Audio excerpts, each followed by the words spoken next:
პროტესტი მოყვა თბილისში მე-13 სკოლის ყოფილი შენობიდან სოციალურად დაუცველთა გამოსახლებას.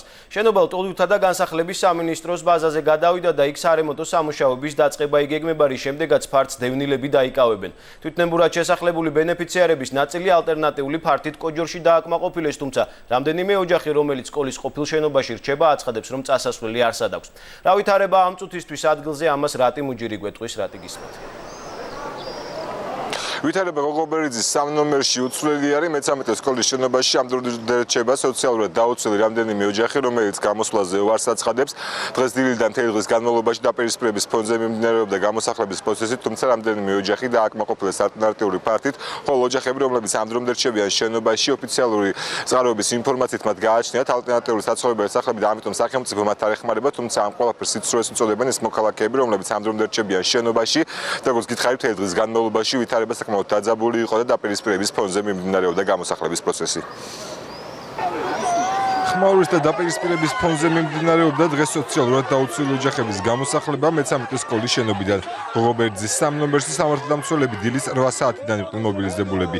სპეციალური კომისიის მუშაობის დასრულების შემდეგ გადაწყდა, რომ სკოლის ტერიტორიაზე მყოფი ოჯახებიდან 8 ალტერნატიული ფართით აკმაყოფილდებოდა.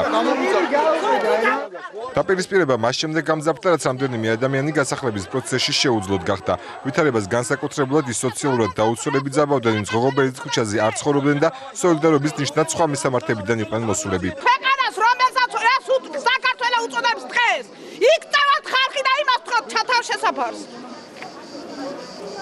ყველას მტერს ვისაც იმას შვებიან, მტრად ვინც არის გამოცხადებული.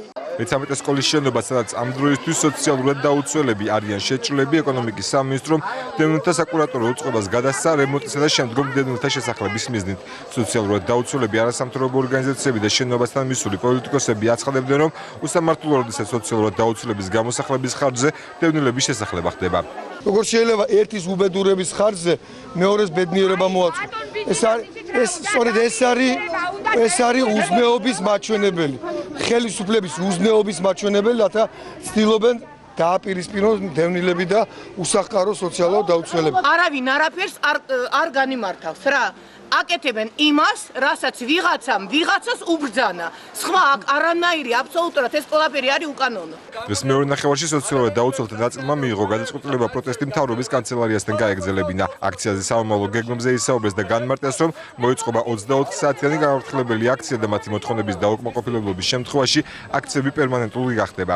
ჩვენი უფლებები დღითი დღე ირღვევა, მიდის სოციალების გამოსახლება, ვინაიდან ჩვენ არ გრძნობთ ჩვენ სტატუსს დაცულად და გამოვედით, რათა ამ ხელისუფლებას ვაგრძნობინოთ, რომ ჩვენ არ გუძინავს. ვპირდებით ამ ხელისუფლებას არჩევნებს ჩავშლით. ერთი სიტყვით 61% ვართ სოციალური დაუცველი, რაც არის ამ მთავრობაში დიდი მასა. გამოვალთ ერბაში. თუ მოთხოვნები არ იქნება გათვალისწინებული აქციების გაგრძელებას, ხვალ გაიმართება მორიგი აქცია კანცელარიასთან ამ მოთხოვნებით. მორატორიუმს მოვითხოვთ და ამასთანავე განსახლების პროცედურების დახვეწას და სოციალურ დაუცველებზე რეალურ ზრუნვას და რეალური შეთავაზებას გაკეთების მათთან მიმართებაში. მე-13 სკოლაში დღეს მისულები იყვნენ დევნილთა სამინისტროს წარმომადგენლები. მოგვიანებით მინისტრმა განმარტებაც გააკეთა და აღნიშნა, რომ სოციალურად დაუცველების ალტერნატიული ფართით ეკონომიკის სამინისტრო აკმაყოფილებს. დარახველიძე ამტკიცებს, რომ ყველა ვისაც სახელმწიფო ალტერნატივას არ სთავაზობს, უკვე აქვს საცხოვრებელი სახლი.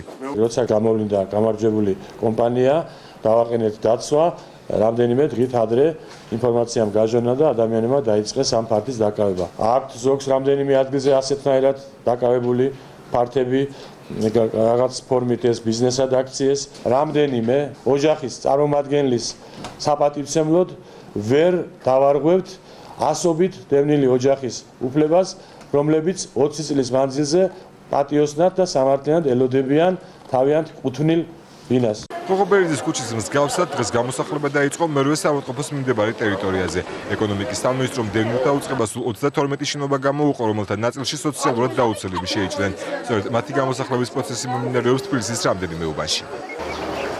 დღეს ადვოკატი იყო მოსული სოციალურად დაუცველებთან, თუმცა მას მის დაცვის ხელშეყოფებთან შეხვედრის საშუალება არ მიეცა. ადვოკატი აცხადებს, რომ პროცესი უკანონოდ მიმდინარეობს, რადგან სოციალურად დაუცველებს არანაირი საბუთი არ წარუდგინეს, იყო მხოლოდ გაფრთხილება პოლიციიდან, რომელშიც არც თარი იყო მითეთებული და არც რაოდენობა და ვინაობა იმათი თუ ვინ უნდა გამოსახლებული იყო. ასეთი იყო მთელი დღის განმავლობაში მოვლენები გოგობერიძის ქუჩაზე. როგორც გითხარით, რამდენიმე სოციალურად დაუცველი ამ დრომდე რჩება შენობაში და მის დატოვებას არ აპირებს.